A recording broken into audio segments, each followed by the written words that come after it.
It's a wonderful thing when the stars align for a challenge, which is just what happened with the Splatoon 3 No Walking Challenge, in my humble opinion. You guys liked it, I liked it, the YouTube algorithm at the very least didn't hate it, and I got introduced to a pretty good game series. So I see no reason not to continue our crusade against bipedal locomotion.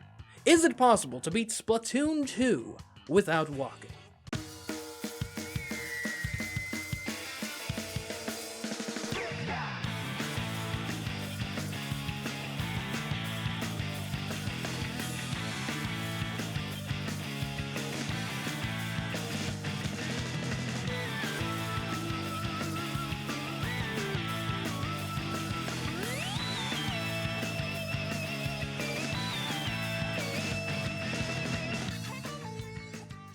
Now you may be wondering what exactly it is I mean when I say we're going to try to beat the game without walking. As stated in the prior video, this is not a no left stick challenge. What this challenge is all about is only using the left stick while in squid form. We can still use our humanoid form to shoot and the like, but we can't use the left stick to move while in humanoid form. If we can beat Splatoon 2's story mode without walking in the manner as previously described, then, and only then, may we declare victory in this challenge. So let's get into this. The basic movement tutorial isn't technically part of the story mode, so in theory it might not actually matter at all to our challenge, but we don't need to worry ourselves with such concerns as squid form is unlocked at the same time as movement is in this tutorial. And unsurprisingly, the level itself is extremely simple and therefore no issue to navigate through successfully without walking even coming close to being required. So yeah, let's get into the story mode now. Apparently the Octarians have done some bad stuff, according to Marie here. Typical Octarians, if you ask me. Anyway, getting off the grate and into the hub world was surprisingly a non-issue, and in no time we were entering our first real level. Sunset Octocopter, Dash and Jump. The level goes fairly well, giving us a chance to get warmed up to our standard gameplay loop in this game.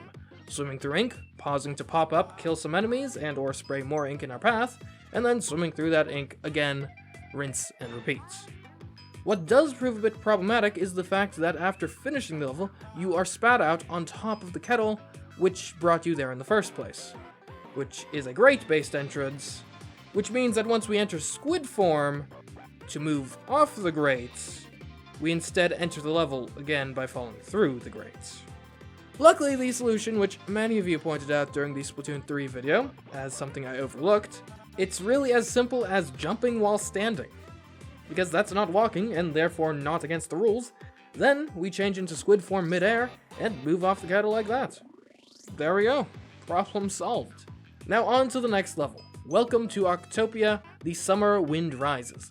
A level which features just about the most obnoxious use of the grates I've ever seen. We're talking large, grate platforms that you can very easily end up in combat atop. Luckily, our approach for dealing with the kettle from before can be adapted to allow us to overcome the grates. At a snail's pace, anyway. It's the same tactic as before, just with the added wrinkle that we have to make sure we stop moving and turn back into human form before landing back on the grates, lest we fall to our doom. Outside of that, the big thing this level taught me was to make good use of my bombs. They're long-range weapons and distractions, used to great effect when you have to charge straight into the enemy's position to progress. Return of the Octarians Rescue the Zapfish was a very combat-heavy level, which taught me one important lesson. While it's certainly nice to sneak around and take out your enemies one by one like Batman, sometimes you just have to drop in guns blazing, taking the enemy fire and hoping that you kill your enemies before they can kill you. It worked here, at least. And there we go, with 3 Zapfish freed, we have unlocked our first boss fight. But before we talk about that, let me quickly address the progression system itself, as it differs greatly from what was present in Splatoon 3. There, we were able to skip entire worlds effectively by just saving eggs. Here, however, it would seem that you must beat every level in the world to progress. So hopefully that doesn't become an issue. Now, as far as the boss fight against a giant oven goes, it's pretty easy, in large part due to the fact that its attacks don't one-shot kill you, and they don't typically happen in quick enough succession to whittle down your health. As such, victory comes easily. Spinning Campground Ink Me Out, Ink Me In was not all sunshine and rainbows. This part at the end, where you have to use this cannon and then quickly get from it to a platform which it brought to you in the first place before it goes away, was mildly infuriating, to say the least. This is because we have to be so precious with getting off the grate to avoid just going back into the cannon. So yeah, we're a bit slower than the average player, certainly, but an extra shot does give us the extra time we need to get onto the platform and beat the level. Back alley cleanup, suck it up, took a while, but it was pretty fun riding on these big cleaning machines. Really makes not walking a bit more palatable in my opinion.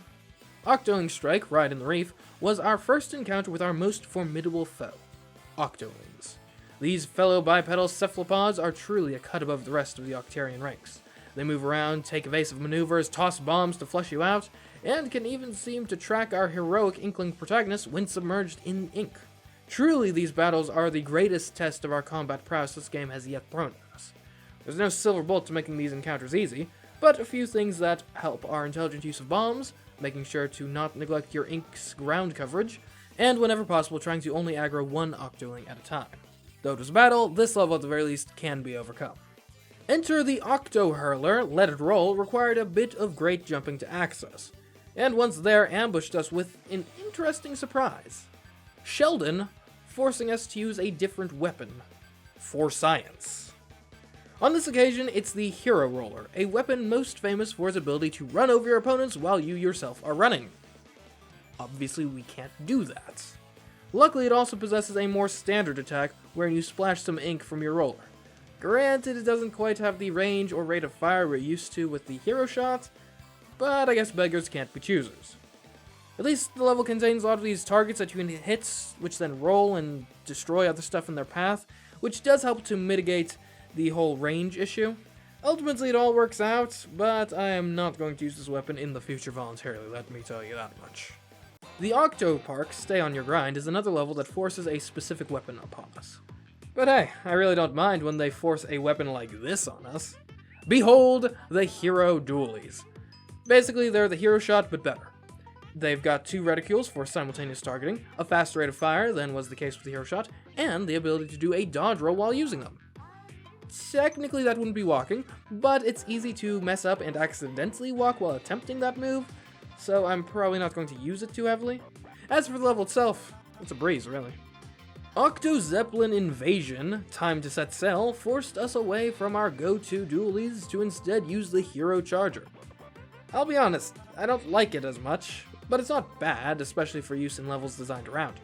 Ultimately, a level anticipating heavy use of the Hero Charger likely has us fighting primarily at range, which tends to mitigate the extent to which we are handicapped by our nerfed mobility, since we're generally going to be out of range of a lot of our opponents.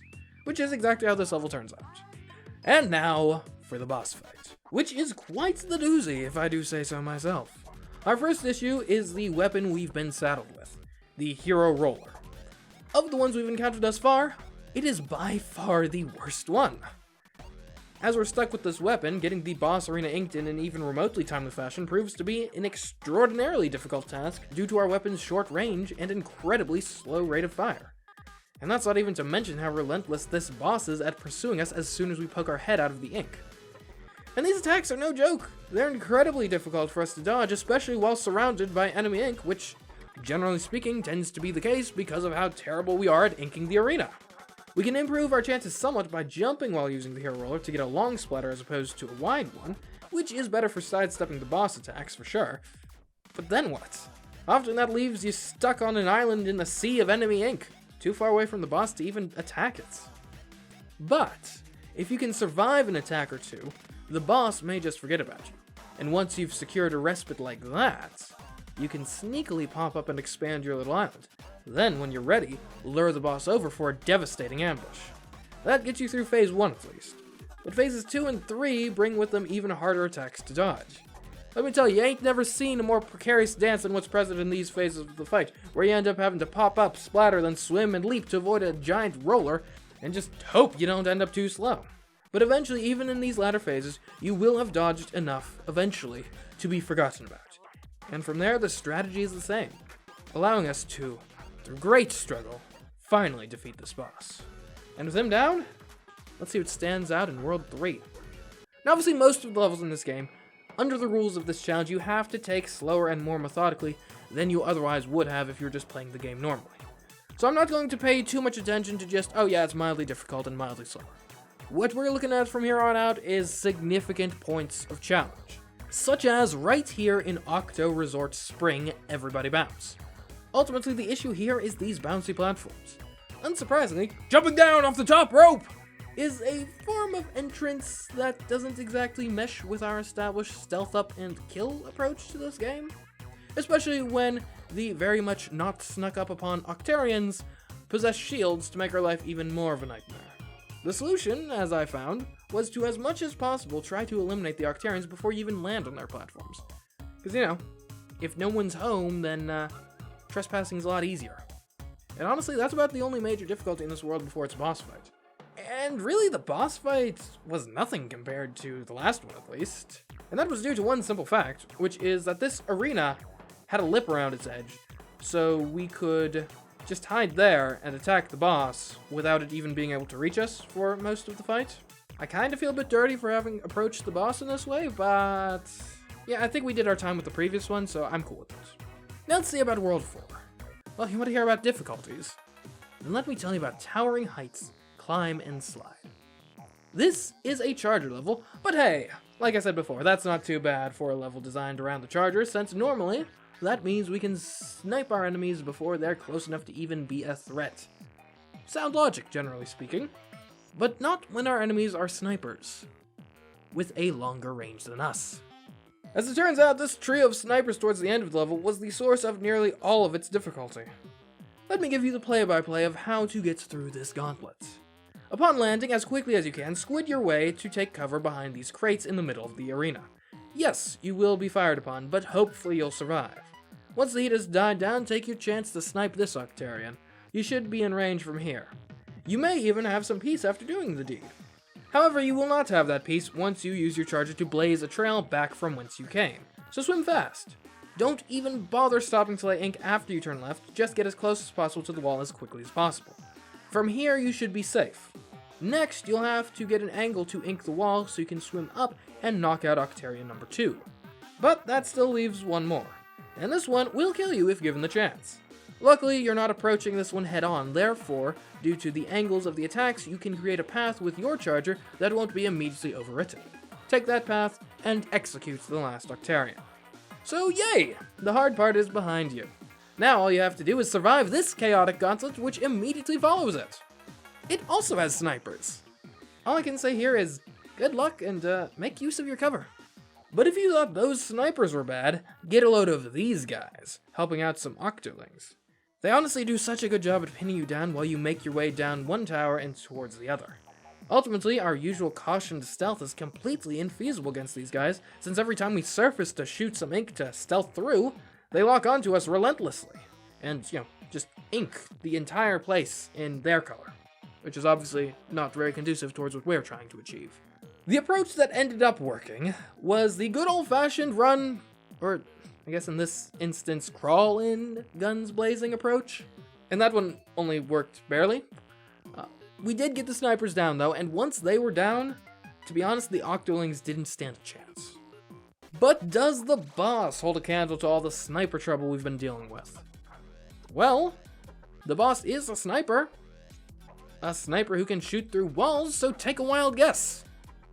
The key to beating this guy is always making sure you've got the available runway to dodge, in between, of course, scaling the towers to get the height you need to bring the boss down. If you can manage that, then, you can get through. That brings us to World 5, home of Platform Madhouse. Please mind the gap.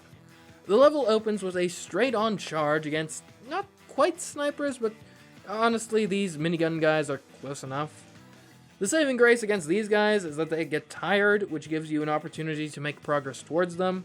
Then things are pretty reasonable until the end of the level. Maybe it's just a me thing, but I found staying balanced on this rotating platform in squid form to be quite the annoying task. Not impossible, mind you, but certainly nothing I wish to repeat. But that is nothing compared to trying to kill these guys with a paintbrush. Luckily, the hardest one to get was optional. Unluckily, I didn't realize it was optional, so I ended up wasting a bunch of time killing it anyway. Oh well. Also, this ending, very chaotic and very temperamental. And yeah, that gets us to the boss of this world, but not just the boss of this world, but the final boss of the whole game, DJ Octavio. But first, I haven't actually upgraded any of my gear yet. And I actually had a good reason for that. I figured they would probably ask for use of a specific weapon for this level, and indeed they have. The hero shot to be precise. So now that I know which weapon I need, let's just go and max out its upgrades. And boy, am I glad I did. This upgraded rate of fire is just what the doctor ordered against these fists. And I'll be honest, with these upgrades, this isn't too bad of a boss fight. You don't need to chase down the boss, so mobility is less of a limiting factor. Really, you just need it for dodging purposes. But also, DJ Octavio has fairly generous gaps between his attacks, giving you time to ink up the arena to avoid the often typical experience we've had in these bosses, of being reduced to jumping between scattered islands of safety amid a sea of enemy ink. Honestly, I found this last part on the rails to be the most difficult part, but that was just because I'm apparently terrible at timing the jumping between the rails. But I was not so terrible as to be defeated by this part of the fight, so yes, I prevailed here, meaning that it is possible to beat Splatoon 2 without walking.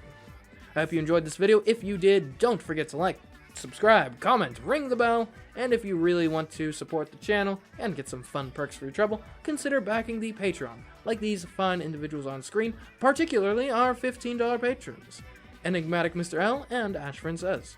But anyways guys, until next time, I have been CMeeCraft, and I'll catch you in the next video. Goodbye.